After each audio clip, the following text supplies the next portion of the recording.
اس کا جانا جلدی لکھا تھا. میں گیا جمعے کو ان کے ہاں، تو اس کی بیگم بہت رو رہی تھیں اور کہہ رہی تھیں کہ مجھے آج کل کہہ رہا تھا کہ دیکھو عائشہ میرے پاس ٹائم تھوڑا ہے، جلدی کر لو بچوں کی شادیاں، اور دیکھو تم ناراض نہ ہونا، میں نے اللہ سے اب اس کے راستے کی شہادت مانگی ہے، تو تم پریشان نہ ہونا میرے بعد، میرے بچے تمہاری خدمت کریں گے، سہیل بھائی تمہاری ضرورتوں کا خیال رکھیں گے، میں نے اللہ سے شہادت مانگی ہے. مجھے لگتا ہے میری عمر بس 52 سال ہی ہے، 52 سال کی عمر میں انتقال ہو.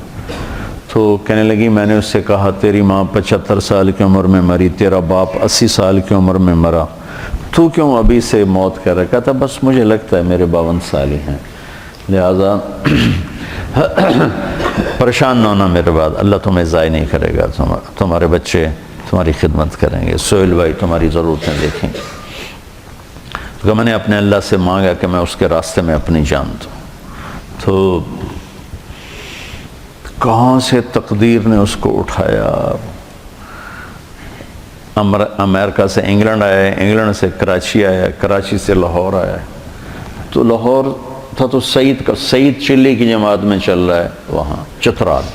اس کا فون آ گیا کہ میری نصرت کے لیے آؤ، سہیل کو بھی اس کو بھی. تو تیار ہو گیا، ٹھیک ہے میں آتا ہوں. اور سہیل کو بھی اس نے تیار کیا، مجھے بھی فون کیا آپ بھی چلو.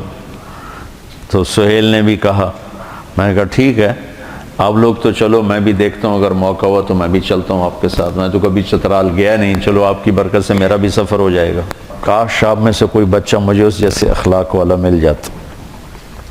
میں تمہارے استادوں سے کہہ رہا تم سارا دن قرآن حدیث پڑھاتے ہو، لیکن تم سب میرے سامنے میرے بچے ہو، کچھ میرے بھائیوں جیسے مولانا عبیداللہ صاحب جیسے میرے بڑا، مولانا مفتی صاحب جیسے، باقی سب تو میرے چھوٹے ہیں.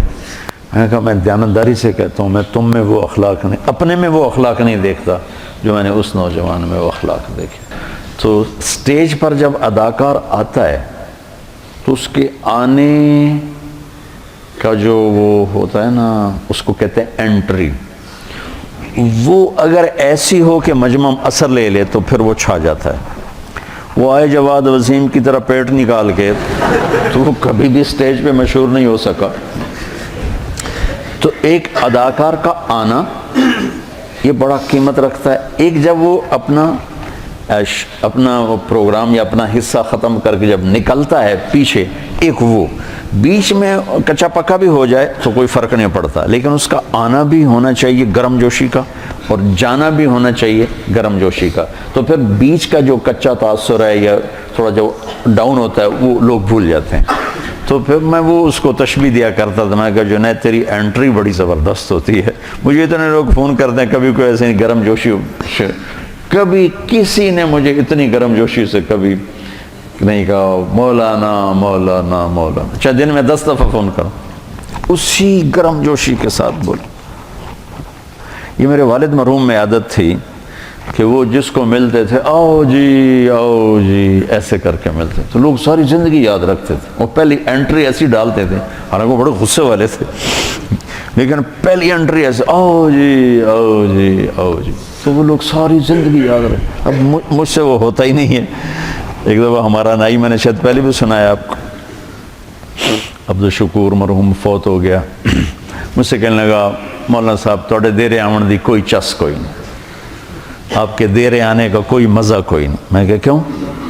اچھا میں نے اس کو گھر بنوا کے دیا، اس کا سارا خرچہ میرے ذمے، اس کے بچوں کا، اس کی بیگم کا، اس کی بیماری کا، بچوں کی شادی کا، بچیوں کی شادی کا، سارا خرچہ میرے ذمے، سال کی گندم سارا میرے ذمے. میرے باپ نے ایسا کبھی نہیں کیا تھا، شاید کبھی 5-10 روپے دیتے ہوں اس توتے کے. اور یہ سارا کچھ میں کر رہا ہوں، اور اب اس کے مرنے کے بعد بھی اس کا وظیفہ اسی طرح چل رہا ہے، میں نے اس کو بند نہیں کیا. لیکن گرم جوشی اور ٹھنڈے پن کا کتنا اثر ہوتا ہے. کہنے لگا مولانا صاحب توڑے دیرے آمن دی چس کوئی. میں کیوں؟ کہ جب میاں صاحب ہوندے یعنی میرے والد، تو جو ہی میں گیٹ پہ آتا تو دور سے کہتے آؤ بھائی عبدالشکور آ گیا. ਇੱਥੇ ਉਹਨਾਂ ਦੇ ਹੱਥ ਹੁੰਦੇ ਹਨ, ਆਓ ਬਈ ਅਬਦੁਲ ਸ਼ਕੂਰ ਆ ਗਿਆ, ਉਹ ਬਸ਼ੀਰ ਆ 2 ਬੰਦਿਆਂ ਦੀ ਰੋਟੀ ਲੈ ਆ। کھاتا زیادہ تھا تو کہ 2 بندیاں دی روٹی لے، تو اس کو 2 کی بجائے، میرے باپ کا پروٹوکول کیا تھا، 2 کی بجائے 4 روٹیاں، اور ایک یاو بھائی یاو بھائی، میں یہ نہیں کر سکتا، ٹھیک ہے۔ اور میں نے کیا کیا، میں نے آپ کو بتا دیا ہے۔ اب وہ سارا اس نے 0 کر دیا، اور میرے باپ کا یوں ملنا اس نے 100 کر دیا، اور کہنے لگا ਤੁਹਾਡੇ ਕੋਲ ਆਵੀਦਾ ਮਿਲਣ ਵਾਸਤੇ ਮੂੰਹ ਤੁਹਾਡਾ ਇੱਦਾਂ ਹੁੰਦਾ ਮੁਸਾਫਿਰ, ਤੁਸੀਂ ਇੱਦਾਂ ਕਰਦੇ ਹੋ, ਤੁਹਾਨੂੰ ਕੀ ਮਿਲਣਾ। اس کو یہ دیکھو میری ساری خدمت اس نے کیسے 0 کر دی۔ یہ توجہ فرمانی ہوتا، توجہ کہاں سے ہے؟ وجہ، چہرہ میری طرف کرو، چہرہ توجہ اپنے چہرے کو میری، اس لیے تو میرے نبی اذا التفت التفت جميعا، یوں نہیں کرتے تھے، یوں نہیں کرتے، یوں کرتے تھے پورا، اور یوں ہوتے تھے پورا، ایسے نہیں ہوتا تھا۔ کہ یہ اتنا اثر ڈالتا ہے کہ میری اتنی خدمات اس نے ایسے کر دی، اور صرف میرے باپ کا یوں کرنا اس نے 100 کر دی۔ یہ جنید میں صفت تھی، کوئی انکار نہیں، ہر وقت بشاشت، کروڑوں روپے کماتا تھا اور 1 روپے کی زکوٰۃ فرض نہیں، ایسے دیتا تھا، ایسے دیتا، ایسے ایسے، ہر وقت اس کی جیب سے ایسے نکلتے تھے، اور اپنی بیگم سے کہا کہ دیکھو مجھے لگتا ہے میرا وقت قریب آ چکا ہے، تو میرے بعد ہاتھ نہ روکنا، اللہ کے واسطے خرچ کرتے رہنا، ہاتھ نہ روکنا۔ تو بچوں بڑا صدمہ دے کر گیا ہے۔ میں کہہ رہا تھا ایک شعر ہے بڑا پرانا گھسا پٹا سا، ہر کوئی اپنے مردے پر فٹ کر دیتا ہے، لیکن مجھے پہلی دفعہ یہ شعر بڑا وزنی نظر آیا اور بڑا بھرپور نظر آیا، اور اس شعر کا اگر کوئی مصداق ہے میری اس زندگی میں تو وہ جنید بنا ہے۔ بچھڑا کچھ اس صدا سے کہ رت ہی بدل گئی، وہ ایک شخص سارے شہر کو ویران کر گیا۔ میں اس پر فٹا تھا، میں نے اور کسی شخصیت پر ایسا ماتم نہیں دیکھا، ایسا رونا دھونا نہیں دیکھا۔ میرے عزیزو دیکھو، میں تمہارا استاد تو کوئی نہیں ہوں، کیونکہ میرا پڑھانا تو ہوتا نہیں، تمہارے استاد بیٹھے، ہمیں سبب ہوں اس سارے، اللہ نے مجھے سبب بنایا آپ بچوں کے جمع ہونے کا، یہ ایک سسٹم کا۔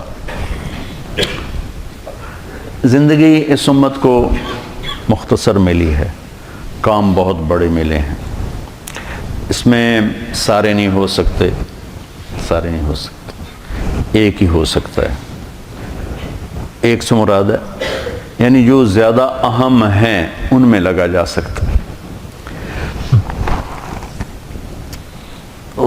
ابو غدہ رحمۃ اللہ علیہ نے بھی اپنی کتاب میں لکھا ہے کہ علم لا محدود ہے، زندگی محدود ہے، لہذا سب کا احاطہ نہیں ہو سکتا، تو اپنے آپ کو اہم فل اہم میں لگاؤ، ایسے نہ ضائع کرتے پھرو، منطق کے پیچھے لگ گئے، فلسفے کے پیچھے لگ گئے، پتہ نہیں شعر و شاعری کے پیچھے لگ گئے، وہاں لگو جہاں کچھ کما سکو۔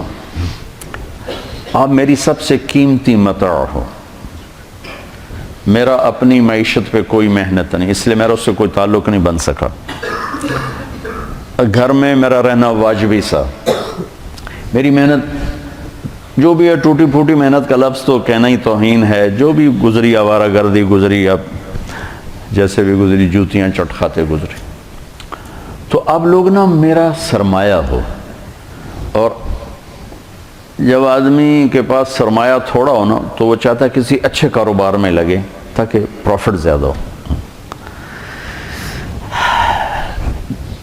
جس فصل میں منافع زیادہ ہو وہ لگاتے ہیں، بازار میں جو سودا زیادہ بکتا ہو وہ رکھتے ہیں۔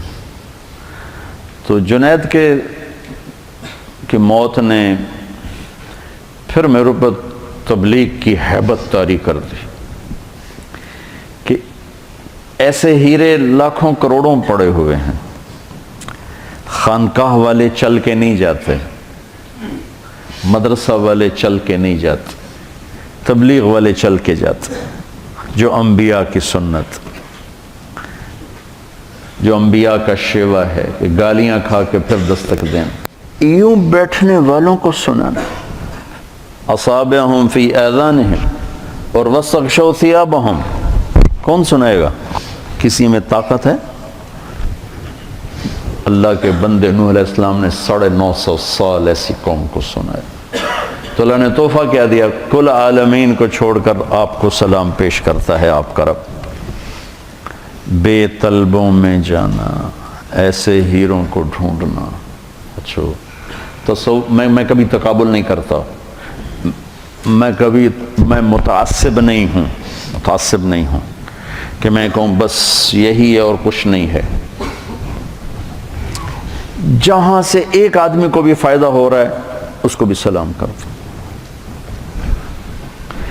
تمام دین کی محنتوں کی میرے دل میں عظمت ہے، قیمت ہے۔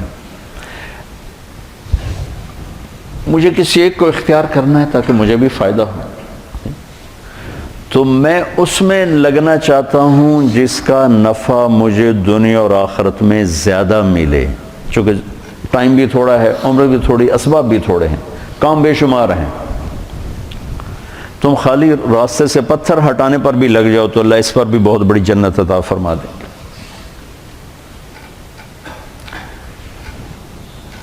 ایک واقعہ یاد آیا، ایک غلام جیلانی برق مرحوم تھے، پہلے تو وہ پرویزی ٹائپ تھے، پھر مولانا زید الحسانی رحمۃ اللہ علیہ کی صحبت کی تو فیل اللہ نے ان کو توبہ کی توفیق بخشی، تو بہت بڑے ادیب تھے، قلم کے بادشاہ تھے۔ تو ان کی کتاب میں ایک واقعہ تھا کہ ایک شخص کسی عورت پہ عاشق ہو گیا، وہ ایک جادوگر کے پاس گیا کہ مجھے کوئی عمل کر کے دے، یہ میرے قابو میں آ جائے۔ اس نے کہا جاؤ پہلے 40 دن اللہ کی نافرمانی کرو، کوئی کام نیکی کا مت کرو حتیٰ کہ تیرا دل سیاہ ہو جائے، پھر میرا جادو اثر کرے گا۔ تو وہ نفس میں وہ کیا ہے، بیس العبد عبد ہون یضلہ، وہ ہے سب سے بڑا غلام، گندا غلام جو اس کو خواہش کھینچ رہی ہو۔ وہ کرتا رہا، 40 دن کے بعد اس نے آ کر کہا کہ میں نے کر دیا۔ اس نے عمل کیا، اثر نہیں ہوا۔